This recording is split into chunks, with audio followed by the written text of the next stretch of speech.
નમસ્કાર મિત્રો, welcome back to this channel. તો મિત્રો, આજે આપણે શીખીશું કે એપોસ્ટ્રોફી એસ અને ઓફ એ બંને વચ્ચે શું ડિફરન્સ છે અને બંને ક્યાં વપરાય. તમે જુઓ કે એપોસ્ટ્રોફી એસ જે છે એ આપણે માલિકી દર્શાવવા માટે વાપરતા હોઈએ છીએ. ઠીક છે. તો ઓફનો ઉપયોગ પણ આપણે માલિકી દર્શાવવા માટે જ કરતા હોઈએ છીએ.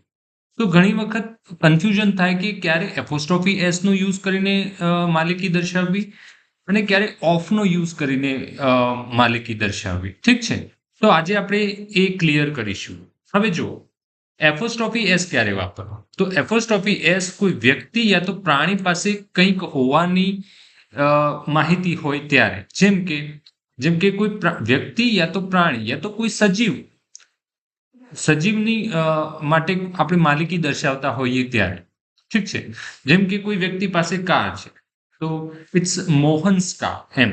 જેમ કે મોહનની પાસે કાર છે તો ઇટ્સ મોહન્સ કાર, એ રીતે.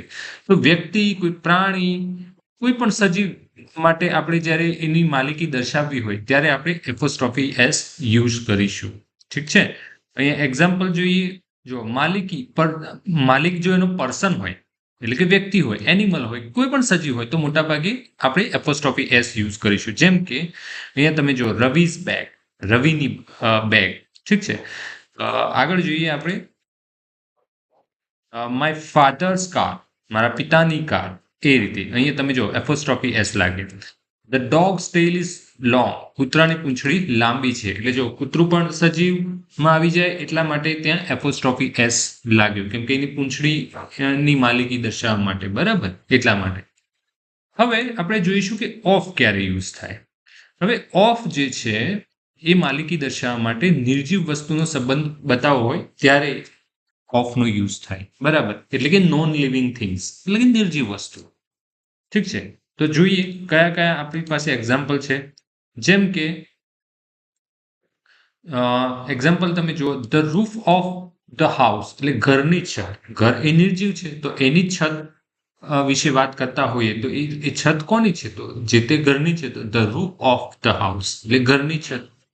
The cover of the book, પુસ્તકનું કવર, બરાબર. જુઓ તમે, પુસ્તકનું કવર એટલે કવર કોનું છે? પુસ્તકનું છે, લીનની માલિકી બતાવે છે, બરાબર. તો અહીંયા આપણે શું થાય છે? ઓફ યુઝ થાય છે. એવું નથી કે ધ બુક્સ કવર, એ રીતે નથી લખતા આપણે, બરાબર. ત્યાં એપોસ્ટ્રોફી એસ યુઝ નથી થતો.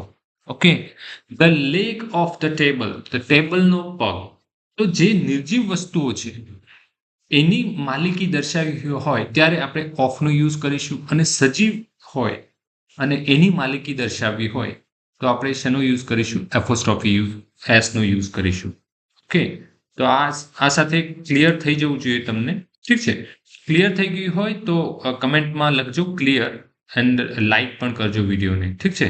હવે અહીંયા એક અપવાદ પણ છે. અપવાદ આપણે જોઈ લઈએ, કેમ કે દરેક કેસમાં અપવાદ હોઈ શકે. તો અહીંયા ઇમ્પોર્ટન્ટ નોટ તરીકે અહીંયા લખેલું છે કે સમય જગ્યા માટે ક્યારેક એપોસ્ટ્રોફી એસ પણ આવે છે. ઠીક છે. જેમ કે તમે ન્યૂઝપેપર વાંચતા હતા તો ટુડેઝ ન્યૂઝ એવી રીતે લખેલું હોય છે. તો અહીંયા આ ન્યૂઝ એ કોઈ મતલબ કે સજીવ નથી, બરાબર, પરંતુ અહીંયા એપોસ્ટ્રોફી એસ નો યુઝ થાય છે.